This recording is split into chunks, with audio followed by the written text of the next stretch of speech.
मुझे भारत की आध्यात्मिक परंपरा, ऋषियों मुनियों की विरासत, उसे करीब से जानने और जीने का सौभाग्य मिला है। भारत की ये विशेषता है कि हमारा देश जब भी मुश्किलों के भंवर में फंसता है, कोई न कोई महान विभूति देश के किसी कोने में जन्म लेकर समाज को नई दिशा दिखाती है। कोई समाज के आध्यात्मिक उत्थान के लिए काम करता है, कोई सामाजिक क्षेत्र में समाज सुधारों को गति देता है। श्री नारायण गुरु ऐसे ही महान संत थे। निवृत्ति पंचकम और आत्मोपदेश शतकम जैसी उनकी रचनाएं ये अद्वैत और अध्यात्म के किसी भी स्टूडेंट के लिए गाइड की तरह हैं। साथियों, योग और वेदांत, साधना और मुक्ति नारायण गुरु के मुख्य विषय थे, लेकिन वो जानते थे कि कुरीतियों में फंसे समाज का आध्यात्मिक उत्थान उसके सामाजिक उत्थान से ही संभव होगा।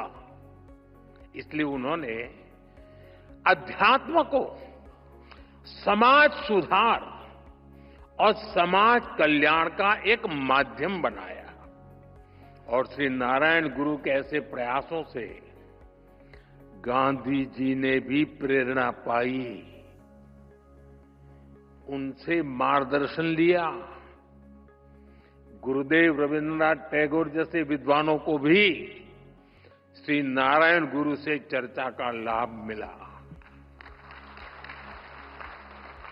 साथियों, एक बार किसी ने श्री नारायण गुरु की आत्मोपदेश शतकम रमण महर्षि जी को सुनाई थी। उसे सुनकर रमण महर्षि जी ने कहा था, अवर एल्लाम तेरिंजवर,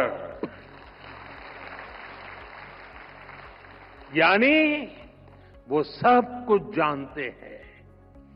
और उस दौर में जब विदेशी विचारों के प्रभाव में भारत की सभ्यता, संस्कृति और दर्शन को नीचा दिखाने के षड्यंत्र हो रहे थे, श्री नारायण गुरु ने हमें ये एहसास कराया कि कमी हमारी मूल परंपरा में नहीं है। हमें अपने आध्यात्म को सही अर्थों में आत्मसात करने की जरूरत है। हम नर में श्री नारायण को, जीव में शिव को देखने वाले लोग हैं। हम द्वैत में अद्वैत को देखते हैं, हम भेद में भी अभेद देखते हैं, हम विविधता में भी एकता देखते हैं।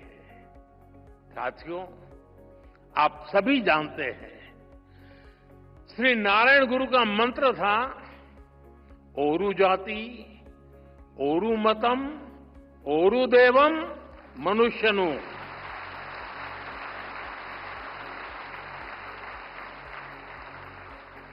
यानी पूरी मानवता की एकता, जीव मात्र की एकता, ये विचार भारत की जीवन संस्कृति का मूल है, उसका आधार है। आज भारत उस विचार को विश्व कल्याण की भावना से विस्तार दे रहा है। आप देखिए, अभी हाल ही में हमने विश्व योग दिवस मनाया। इस बार योग दिवस की थीम थी yoga for one earth one health, यानी एक धरती एक स्वास्थ्य, इसके पहले भी भारत ने विश्व कल्याण के लिए वन वर्ल्ड वन हेल्थ जैसे इनिशिएटिव शुरू किया है। आज भारत सस्टेनेबल डेवलपमेंट की दिशा में वन सन, वन अर्थ, वन ग्रिड जैसे ग्लोबल मूवमेंट को भी लीड कर रहा है। आपको याद होगा 2023 में भारत ने जब G20 समिट को होस्ट किया था, हमने उसकी भी थीम रखी थी one earth, one family, one future. हमारे इन प्रयासों में वसुधैव कुटुंबकम की भावना जुड़ी हुई है।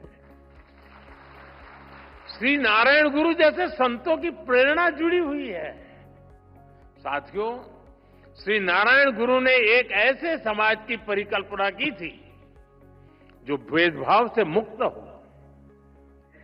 मुझे संतोष है कि आज देश सैचुरेशन अप्रोच पर चलते हुए भेदभाव की हर गुंजाइश को खत्म कर रहा है।